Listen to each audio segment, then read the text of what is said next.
Coming up on No Pulp, the college football regular season is in the books. And oh boy, were there some storylines. Rivalry week brought mace, 8 overtimes, and a storming of the field Hudson right in our backyard. So much to talk about. And the Elite Eight of the Juicer is today. The Juicer rolls on. Sam Reis battles a fill-in with Jordan Leonard, and then Ian Nicholas takes on Luke Burgess for a chance to maybe face me in the title. And we'll wrap it with our final thoughts and plays of the week. We're going to break it all down because it's No Pulp, and it starts right now. Kansas State has been on fire this year. Missouri is one of the most fraudulent teams in college basketball. And it was proved They're not going to fire him. He's the best player in program history. Side to Lawrence for the win! Yes! He got it! She is the Shohei Ohtani of college softball. This is a team that's potentially going to be a top 10 team in the country. How you feeling? I'm excited to win the Juicer. LSU has captured its very first national championship. Hello friends and welcome inside the CitrusTV studios for another edition of No Pulp. Chloe Smarz joined alongside someone who's in the Juicer tournament and has somehow found his way to the desk. Hudson, Ridley here with you to break down a wild ending to the regular season of college football. Rivalry week did not disappoint, and we'll talk all about it. We begin with the Peach State, arguably the best game of the year. Georgia and Georgia Tech with an 8 overtime finish saw the Bulldogs rally down from 17 to top the Yellow Jackets 44-42. Hudson, basically another hour and a half of football that we got in that game. Arguably the game of the year and the game of the past 5 years. I don't know how you couldn't say it's the game of the year. Exactly, because those 8 overtimes, not just that, but the clean old-fashioned hate rivalry on top of it, and the fact that Georgia Tech has really renewed this rivalry now. Everything culminated to just make it, even though Georgia Tech lost, making it a great celebration for what should be good football in years to come. It was a game that showed fight. It showed battle, and big kudos to Georgia Tech because they were not favored at all to do anything in this game, and they did the thing that made them win against Miami early in the season. They dominated the time of possession, and Georgia going into halftime, they were shut out for the first time since 2021, Hudson. They had no answer, and then second half it all turned around. When Georgia Tech is a fully healthy team, they are one of the best teams in the country. And with Haynes King now back at the reins, 5 total touchdowns, 412 total yards, the combination of that through the air and on the ground, he was tremendous. And I think, you know, no matter what, with this rivalry, Brent Key has renewed it. And what he's done, Georgia Tech is now recruiting very well. And they have proven now that they can hang with Georgia. Yes, they blew the lead, but this is still, honestly, a win for Georgia Tech.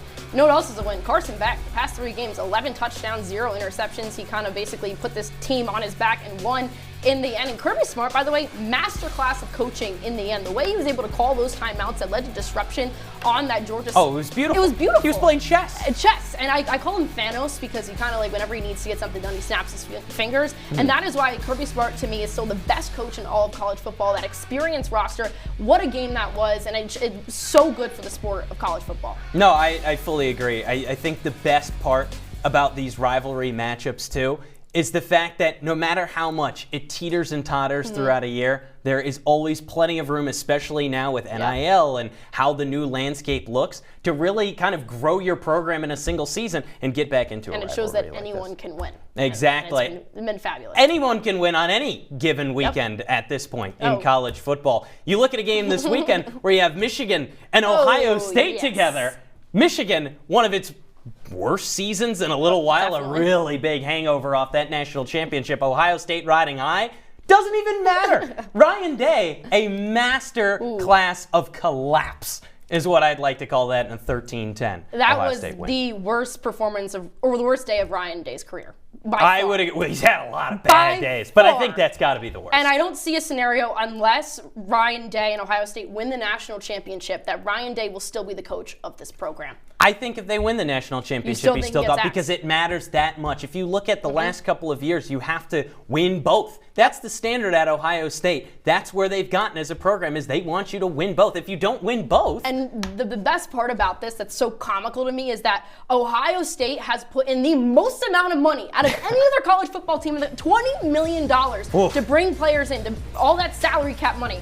and they lost to a walk-on quarterback in Davis Who Warren. is quite bad. Quite I bad. will say, Davis Warren did not win this game. Ohio State just lost it. Davis Warren 62 yards and 2 interceptions on the day. And it was rough. Ryan Day, though, just peed down his leg. Okay, are we going to talk about the fact that Chip Kelly also, the offensive play calling, You should have seen it coming. It's Chip Kelly. My mind. And Yeah. the fact that the last 25 minutes of that game, the best wide receiver in all of college football, Jeremiah Smith, who is going to be in the NFL, got targeted 0 times in a 1-possession game against the game that arguably, when you're the Ohio State head coach, your number 1 mission is beat Michigan and then win a national title. Yeah, it's 1A, 1B Yep. at this point. And also, when you look at the performance of Will Howard, Ohio State fans are really getting on my nerves because you never want to be a homer for Kyle McCord. But if you look at the comparison between what they did last year, what McCord did last year, and what Will Howard did this year, significantly better game for McCord. Nothing that he can really do to salvage that win. It was tough for him. And now Will Howard cries at the podium, I let this team down. Ohio State fans were letting him hear it. They are the absolute worst, and they deserve to lose. I'm glad they lost. It didn't help that they couldn't run the ball at all either, and then he threw 2 picks, and then, oh boy, Ohio State. I love it, because I can't stand Ohio State. Shout out Carson Feller, who... And then the fight on the field after the game. Oh, the mace. The mace, which, that's a little unnecessary. I have never seen... You know what, actually, one thing I want to say about that is that truly reflects why I think Ryan Day needs to be axed. Because you look at a game like Texas and Texas A&M, and Steve Sarkisian saw his team at the end try to, do this whole charade. Yeah. And he said, no, don't do it. But Ryan Day's team, he had no control over them. They did whatever they want. The mace came out. It was horrible for college football. He horrible stood there. for He stood there stone-faced. You should have seen him. Stone-faced, just staring off into the distance, 1,000-yard stare. And the biggest problem with it is, too, it was Michigan players that were getting maced. It felt a little bit targeted, a little bit salty from some of the... and by the way, if it was the other way around, Ohio State would have gone It would be berserk. a nightmare. Exactly. Well, to the ACC and the game that happened right in our backyard, Hudson. Syracuse stunning Miami 42-38 and knocked the Hurricanes out of the conference title. A duel of college quarterbacks, top passing quarterbacks, put on a shootout in the Dome, Hudson. A shootout, is an understatement. McCord with those 380 yards and 3 touchdowns. He was absolutely tremendous. The thing that really stuck with me, though, Fran Brown, usually the changes that are made with the Syracuse team when they start coming back are really X's and O's. You look at Jeff Nixon changing up the offense against Virginia Tech. You look at defensive adjustments throughout the year by Elijah Robinson. But this one was a heart readjustment. Fran Brown said, hey, we spotted him 21 points. He continually said, we spotted him 21 points. What are we ready to do about it? And they were ready to do something about it. The best thing I heard Fran Brown say was that not only they said, where do we not vacation in Syracuse? You go on vacation in Miami, and they had a different mentality than what Miami brought. And especially in the fact the play or the call that really changed my mind in this game was Miami going for a field goal instead of going for it on 4th down. It was either in the 3rd or 4th quarter. To me, that shows reluctancy from the Miami offense. And Syracuse, even though they were down 21-0, never gave up. I don't even know if that's reluctancy. I really think that's stupidity. You have a Miami defense who can't stop Syracuse for any possession, and then all of a sudden you go, okay, we're going to rely on our defense instead of our quarterback who was a Heisman candidate just a couple weeks ago. We're going to rely on our defense who hasn't gotten a stop all day to get a stop. Mario Cristobal, yikes. That was terrible. That was terrible. They could have won that game easily. Well, Fran helping out another friend in the ACC, Dabo Swinney. Here's what Fran Brown had to say about that. Well, it's a championship game. We worked our butts off for it. Fell short a few times, and then we got the opportunity to do this. Hey, Dabo Swinney, congrats. I got you in, baby. He got him a win. He got him in. Nothing else to say about that. Now I guess we got to talk about Miami.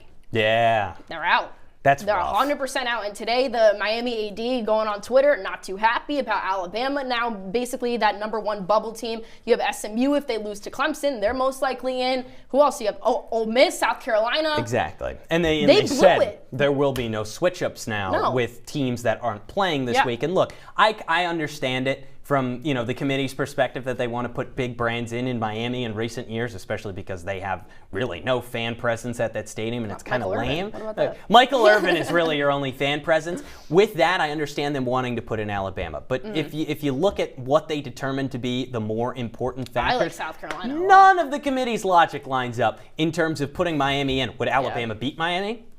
Yeah. Would South Carolina beat Miami?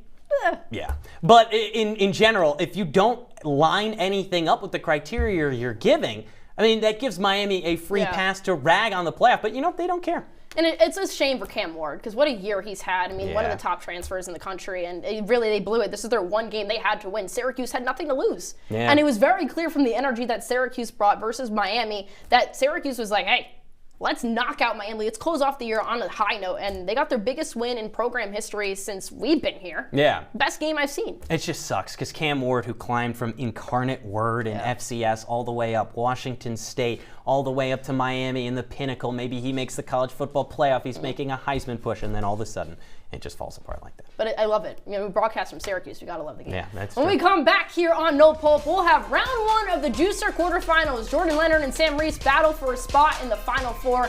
That and more when we return.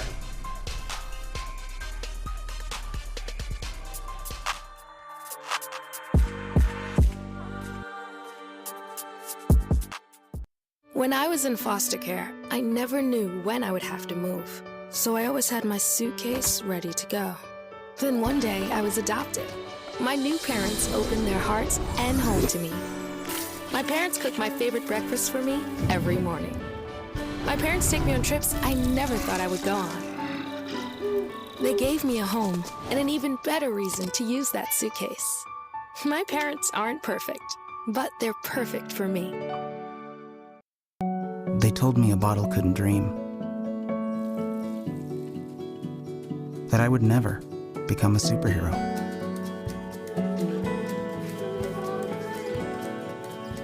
But I learned how to fly.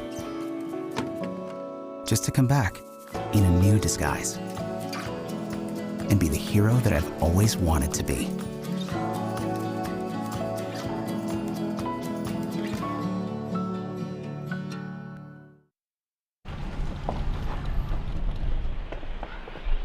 Got a quarter?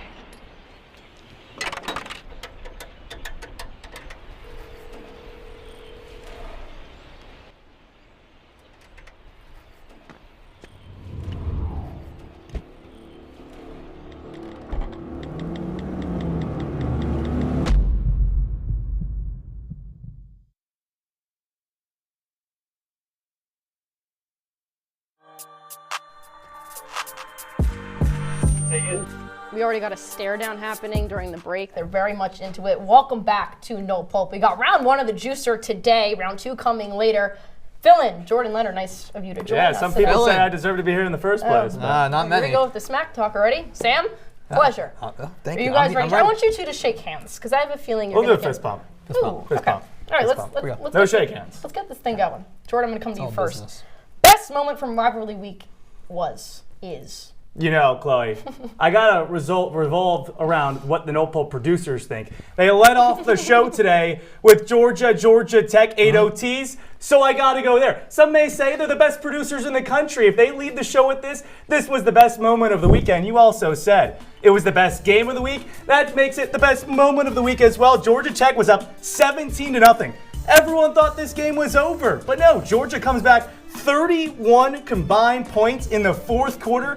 Everyone loved scoring. People were living and dying on this game in overtime. Our dear friend Andrew Sullivan, a Yellow Jackets fan, was dying at the end. I mean, that man was, I've never seen that man on the edge of his seat even more. That makes it the best moment of the weekend for sure. Not so fast, Jordan. Listen, it would have been the best moment had Georgia Tech actually come in and pulled off the upset. But unfortunately, that didn't happen. You want to know the most stunning upset of the weekend? You got to go to Columbus, which, by the way, they also talked about that last segment. It's Ohio State. After Georgia Tech. Sure, but they still highlighted it because it was the most stunning upset of the weekend, Jordan. No one saw this coming. Michigan, 20-point underdogs, the biggest underdog in this rivalry since 1978. They come in, beat Ohio State in Columbus, and I just loved everything about this because nobody saw this coming, that the Wolverines would pull this off. And these are two teams that obviously absolutely hate each other, and Michigan gets it done. They had no business winning this game, really had nothing to play for. They're not a good team, and they win in Columbus. You gotta love it. And then, again, I don't condone violence here, but the flag planting at the end. Here's an idea. If Ohio State wants to whine about it, how about you win on your home turf? That was everything rivalry week is about. That's the moment of the week, no doubt. Sam, you make a really good argument. Yeah. But it would be a little bit hypocritical for me to not say that Georgia Tech was the best game that I've seen in the past 5 years. Yeah, 8 overtimes. 8 Ever seen it? It was a overtimes. great game, not the best moment though. Come on now. Best moment was the end. Point number 1 goes to JL Evil Jordan. Question 2. Yeah, Most impactful game from rivalry week is? Yeah, this one's easy. And it's Syracuse-Miami. We're staying in the 3-1-5. And this is a no-doubter because Miami heading into the game, everyone expected them to take care of business. Syracuse pulls off the upset. And if the Hurricanes had taken care of business, they're almost guaranteed to go into the playoff. Now they're on the outside looking in, probably won't get into the playoff. And the reason why this was so impactful is that the Miami loss now puts Clemson into the ACC championship. That's a Tigers team that would have had 0 chance to get into the playoff, Chloe. And now they're playing for an ACC title. If they win, they're in. This was an easy one. Yeah, I'll give you credit there, Sam. You got first pick. You take that one. I'll have to go South Carolina versus Clemson because that was definitely the most impactful game of the weekend. You factor in that Miami loss. With Clemson losing to South Carolina, the ACC might only get 1 team into the playoff. If Clemson had won that game, they could actually get 2. You look at how they dropped. Clemson losing drops them from 12 to 17, eliminates the potential of the 3 ACC teams, and brings up all the debate Chloe and Hudson were talking about in the first block of the show. Alabama, Ole Miss, South Carolina, Miami. There's no debate over the final spot. If Clemson beats South Carolina, the only debate is whether there's 3 ACC teams in the CFP. South Carolina's not getting in, even though they won, though. Come on. Well, it brings up the debate, though. You too? My turn. Sorry. I like your argument as well, except Miami basically blew everything, and now Clemson is in the title game. That had the most direct impact, and I don't think South Carolina's making the college football playoffs. Who expected anything else other than Mari Cristobal? Point goes to Sam. All right, we got a 3-point question coming up, Jordan. Oh, yes, we do. Let's do it. Most impressive regular season based on expectations. This one's an easy answer, and you got to go out to the Big 12, a new Big 12 team, Arizona State. They're in the Big 12 championship game after being projected to finish last in the conference. Think about that. Last in the conference to potentially the best in the conference. This is the easiest pick. They were 3-9 in each of the last 2 seasons. Kenny Dillingham, what a coach. Fran Brown's really good at Syracuse, don't get me wrong. Kenny Dillingham is an absolute baller over there at Arizona State, a freshman quarterback as well. Nobody had Arizona State winning probably more than 4 games. I didn't check the over-under win total before I came on here, but definitely would have been under 4.5, but they're in the Big 12 championship game after that. Let me break it to you, Jordan. Making a transition from the Pac-12 to the Big 12, the Big 12 easily the worst Power 4 conference in the country, by the way, is not nearly as difficult as making a jump from the AAC to the ACC, and that's what SMU has done. And in year 1, for a team projected to finish middle of the pack in this conference, they've run the table, the Mustangs, the only undefeated team in the ACC, and they're most likely going to get into the playoff. Obviously, they definitely will as long as they take care of Clemson this weekend. And the Mustangs are definitely the correct answer here because, again, you look at Arizona State, and they're in a bad Big 12 conference. They had 2 conference losses. SMU is undefeated in ACC play as well. And also, by the way, the Sun Devils, they were in a 4-way tie with teams with 2 losses. They were kind of lucky to get into the Big 12 title game. SMU has taken care of business, undefeated in conference I have play. to answer to your Big 12 hate right there. Make it quick, Who please. is SMU's only loss on the year? BYU. Yeah, early in the Big season. 12. Sure. In the Big 12. The bad Big 12. That was week 2. Bad Big 12. All right, that's enough of that. Yeah. Sam, I have a bone to pick with SMU. Okay. They have one of the weakest schedules in all of Yes, college they football. do. Oh, come on. They're in the ACC And from schedule going is what from it last is. in the preseason, I'm also a really big fan SMU of Camp was 7th. Scatterbo. Drink it. Yeah, Jordan yeah, Leonard, the yeah, fill-in, is our winner today. Now let's take a look at our bracket standings of this juicer tournament and see where this. Oh, how is that juice going, by the way? It tastes You're great. supposed to chug it if you win. I started to chug it. I didn't want to be spitting it out on the air. weak. But pretty weak. You lost, though. I mean, all right, let's enough good from you luck two in the today. Final There we Four, go. man. Jordan Leonard, the 3 seed, moving on to the Final Four, which will be hosted December 9th. And then we have, looking on the other side of our bracket, Ryan Bridges, our host. Hudson Ridley has a chance to be the champion, and later on in the show, we'll see Ian and Luke swear off, guys. But great battle from you two, great arguments, great work. this one was for Skylar Wilkes. When we come back here on No Pope, we talk conference championship weekend. Which Power 4 schools will lock up their spot in the college football playoffs? Stay with us.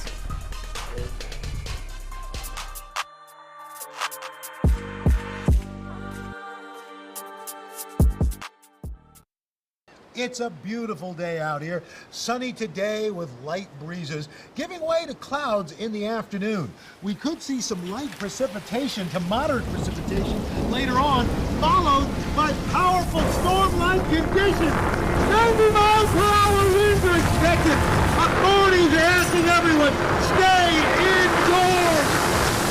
Come on, that's it. Let's go.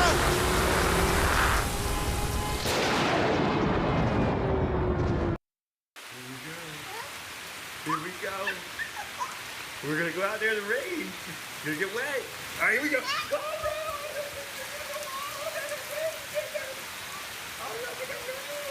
Okay, quick.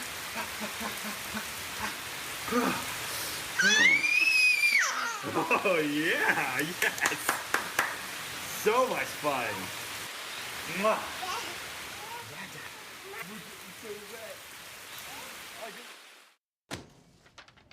Hey, Hard, what's this? That's my resignation letter. You're resigning. Why? Because you're constantly ignoring me. You're half as active as you used to be, and you eat stuff like this. You've been putting me under a lot of pressure lately. That's why I'm ready to quit. I forgot. I'll do better. Please, don't quit on me. Okay, but remember, it's not what you say, it's what you do. Listen to your heart. Don't let it quit on you. Let's go for a walk. Uncontrolled high blood pressure could lead to a stroke, heart attack, or death. Get yours to a healthy range before it's too late.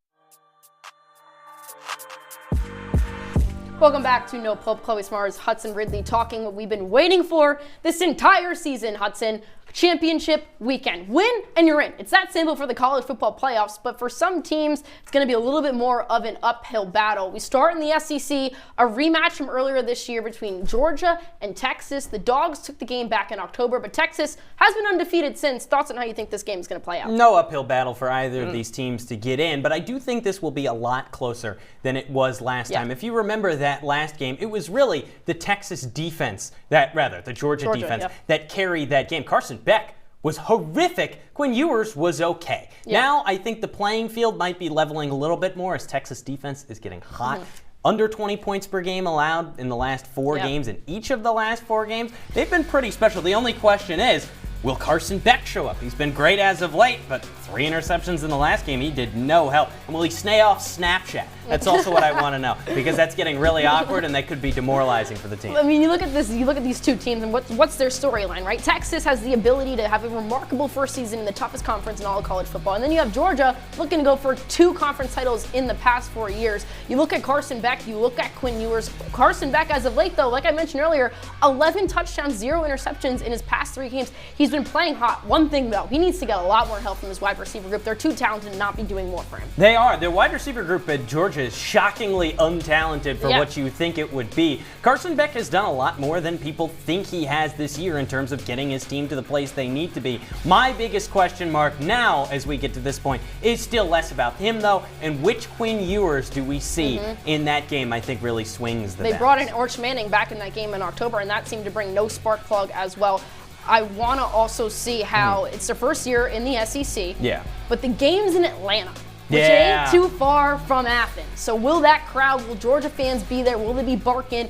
We'll see. But I also want to see how Steve Sarkisian changes his game plan from when they played back in October. That Georgia defensive line, like you mentioned, caused havoc on Texas. So what will they be able to do to kind of figure that out? I'm curious to see how it plays out. Yeah, I hate those neutral site matchups too, because it's not like they give you a lot, and that Mercedes-Benz Stadium I don't love. A stadium I do love, though, is Lucas Oil, the Big Ten championship. It's always the best scenery of a championship, I would say, in college football, and this year Oregon and Penn State.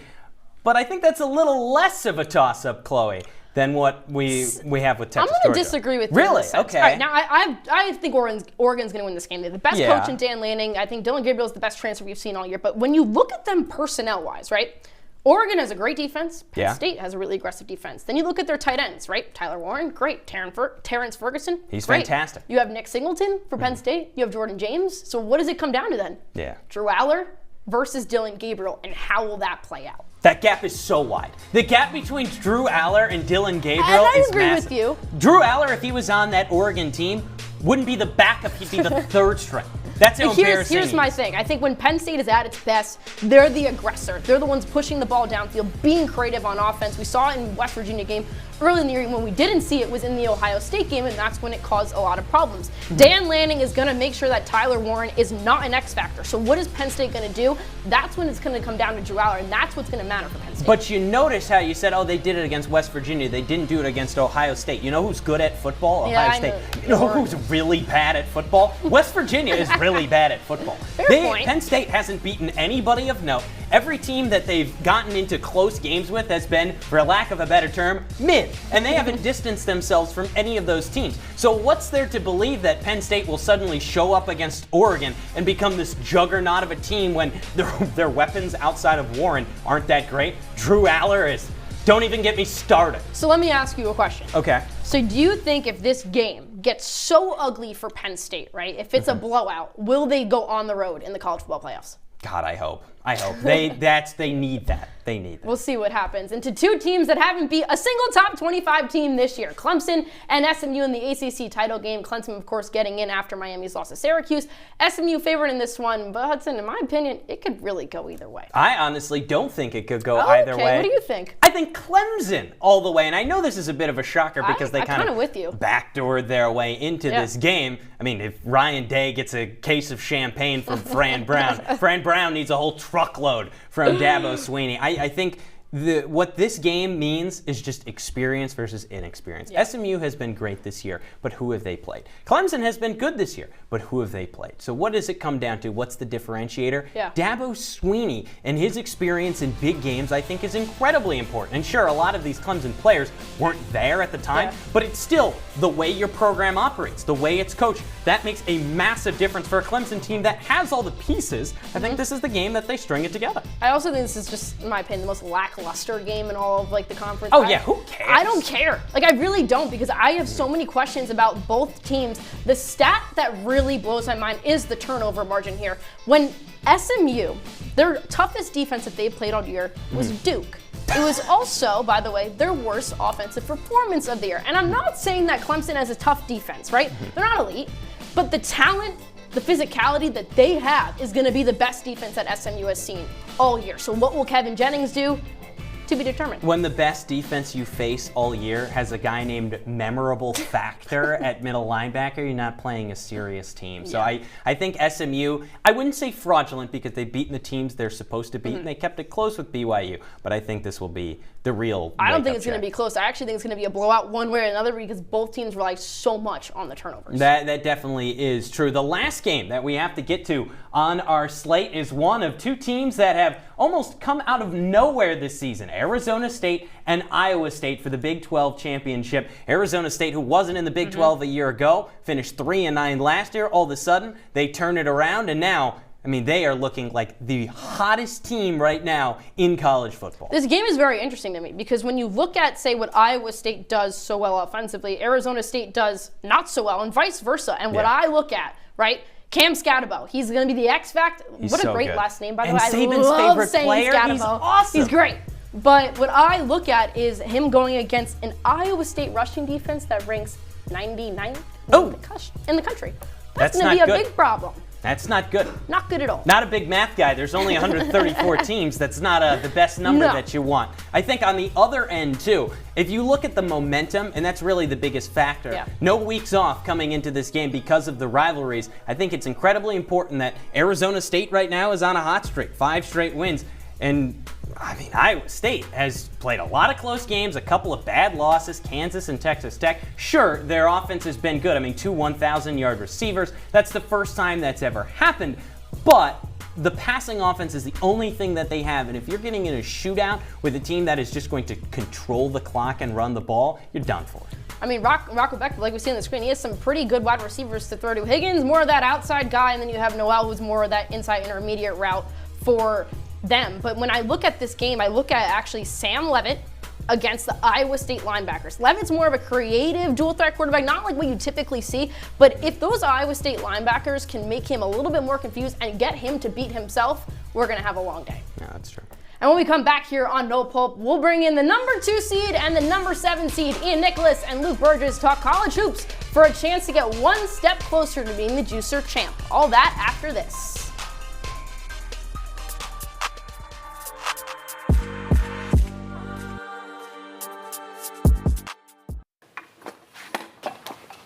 Did you hear about the pony with a sore throat?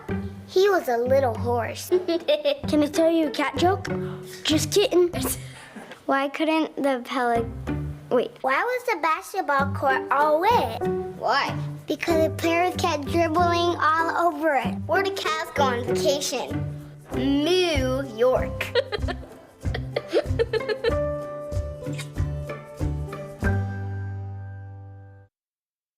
One in 3 adults has pre-diabetes. That means it could be you, your favorite brother, your other brother, Yes. you, your football buddy, your football buddy, you, your plumber, Breathe right into your foot. your plumber's masseuse, Yes. you, your dog walker, your cat jogger. With early diagnosis, pre-diabetes can be reversed. Take the risk test at doihaveprediabetes.org.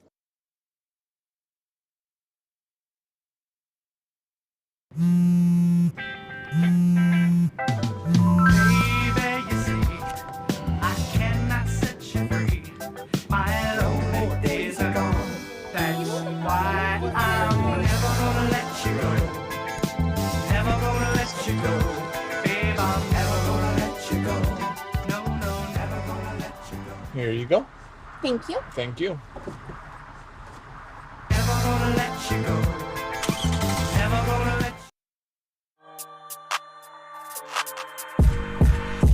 We're back here on No Pulp, the second Juicer tournament of the day, and arguably the 2 biggest yappers from what I've heard in the Juicer. Yeah. Ian Nicholas. We're going to talk. Luke We're going Burgess. to try and break that streak today. I expect a lot of talk. Short, sweet, and to the point. A win. A That's win. what we're going to have. That's what you hope for. Shake hands, please. Sure. No fist bumps. I'm not sweaty like Sam, and that's why I'm going to win. I love that mentality from you. Let's start off with you. Sure. Okay. We're going to go with biggest winner from Feast Week in men's basketball is.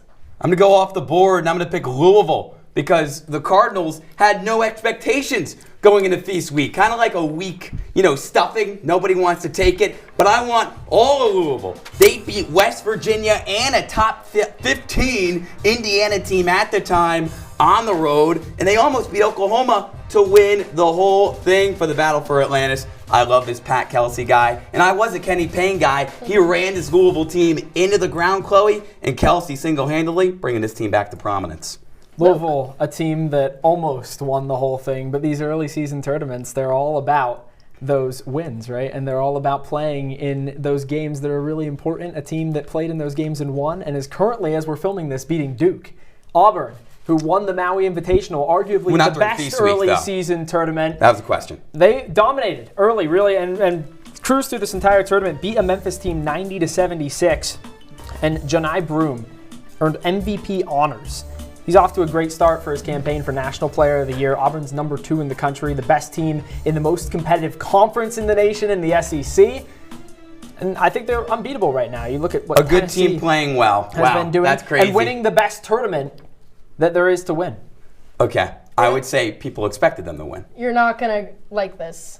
Am I not? Maui, best invitational that we've seen. Number 2 team in the country being number 5 and number 12. I got to go with Auburn here. Ian. All right.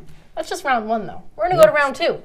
Luke, most competitive conference in women's basketball right now is? Give me the Big Ten. The Big Ten has depth, right? And you might look at the top 10 teams in the nation and see a lot of SEC names. Sure, the SEC is a strong conference, but what the Big Ten brings is teams at the bottom of the rankings. And you look at an Iowa team who really earned itself a strong name last season with what Caitlin Clark did. You look at the number 1 team in the nation, UCLA.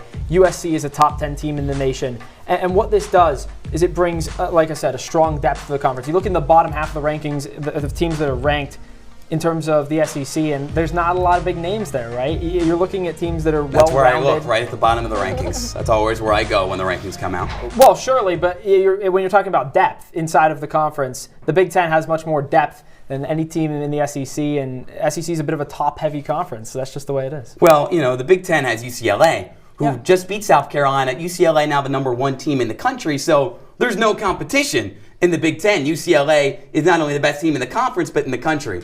The SEC is wide open. It's a competition. It's a 3-team race. 3 teams in the top 5 in the country. You've got LSU, who's really proven nothing. They barely beat Washington, yet they killed NC State. So where is Kim Mulkey's team right now? South Carolina, I told you they lost to the Bruins, but then they destroyed Iowa State. They held Audie Crooks and company to only 36 points. And then Texas is the highest ranked team right now, Chloe, out of the SEC, but they've played nobodies, so nobody knows who's going to win this conference. The floor in the Big Ten is so much higher than it is in the SEC. You talk about teams at the top of the conference, right? Yeah, sure, there are good teams in the SEC, just like I mentioned. There's a good team at the bottom of the rankings too in the SEC. Ole Miss, Coach Yo, that's a good team too. When you look at the Big Ten, there are so many teams that are strong that are going to build that conference. And when you look back at the end of the year, which conference gave us the most exciting games? That's what competitive means, right? The Big Ten has those strong Yapping, lot of yapping. It was a lot of him. It was a lot of both of you, let's be honest here. But sure. Ian Nicholas, I like your pick. I like the SEC 7 teams ranked. Just means more. It does just mean more. Inside the top 25, you get that point. We're going to go back to you on this one. Biggest individual letdown performer of the weekend this week from men's basketball is... I'm a big fan of Blue Bloods, but this guy's not showing up for the Indiana Hoosiers in red. It's Miles Reis. High expectations for this guy heading into this season for Mike Woodson's team. He was an all Pac-12 first-team performer at Wazoo last year, averaging 15 points per game. Chloe, you want to guess how many points he scored in the battle for Atlantis in 3 games? Tell me. 11. Ooh, nice. Off 16% shooting. Now, look, Mike Woodson's an awful coach, but Rice isn't helping his team right now. They have dropped out of our rankings completely, and Rice is a big reason why. A coach you guys talked about a little bit earlier was Dan Hurley, right? He brings in a lot of big names.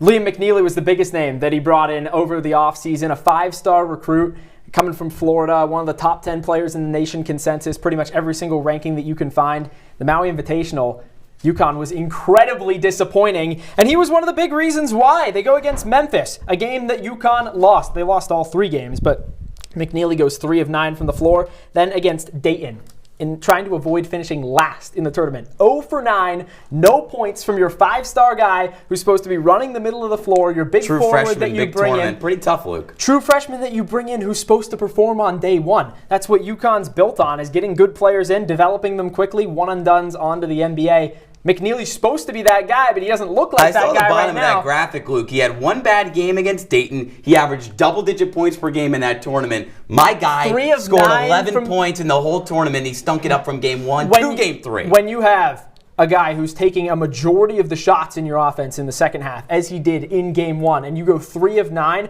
down the stretch, just 1 for 4. It's not good in clutch moments. He loses them the game. Real a game that went to overtime, and UConn is the disappointment of the tournament, the Maui Invitational. Miles Rice has been the disappointment of the Big Ten. You just said he has a terrible coach. He can't develop him. Liam McNeely has arguably the best coach in the country, and he looked like a bust in the biggest Dan tournament. Hurley's the best yeller in the country. And that's all he is right now. This is where we close out here. Luke, you have a really good argument, but here's my thing. All of UConn was bad at Maui. Well, he's the guy. I'm the guy. Ian's the guy today. Drink the juice, Ian Nicholas. Valiant effort, Burgess. I would like you to shake his hand, though. It did get a little aggressive at some point. It did.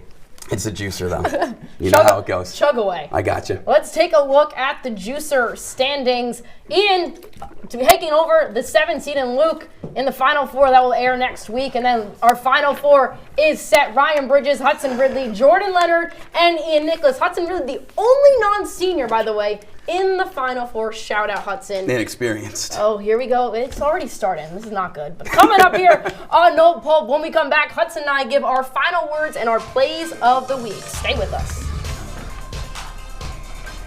Nice job. Thanks, man. You too.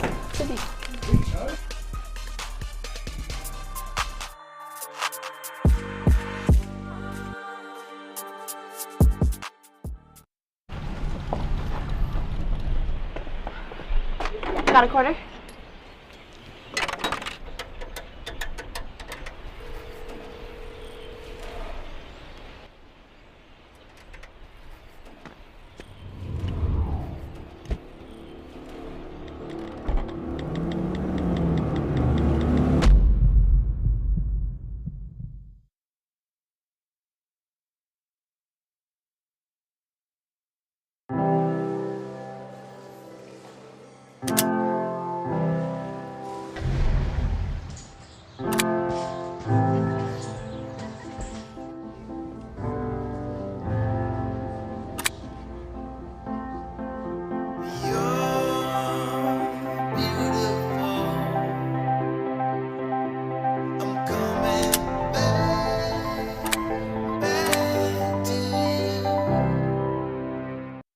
Hey, look, it's those guys.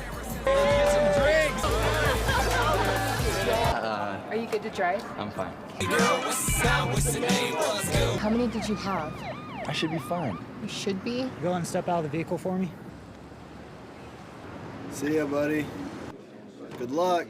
So turns out, buzz driving and drunk driving, they're the same thing, and it costs around $10,000. So not worth it.